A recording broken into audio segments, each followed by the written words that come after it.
Welcome to Kenton Teaches. Enjoy the video. You start by signing into your PlayStation Network account. Do this on a desktop browser or directly on your PS console.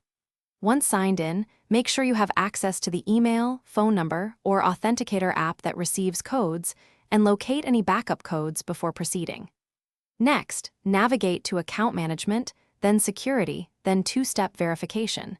This is where you begin disabling the feature. Doing these steps prevents getting locked out and speeds the process, so don't skip them.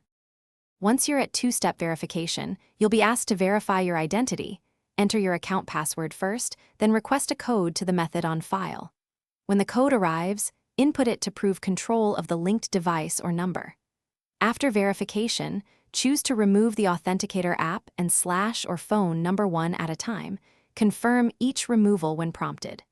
Make sure to follow on-screen confirmations, because PlayStation removes associated methods only after proper verification to protect your account. Finish by refreshing security settings to confirm two-step verification is disabled.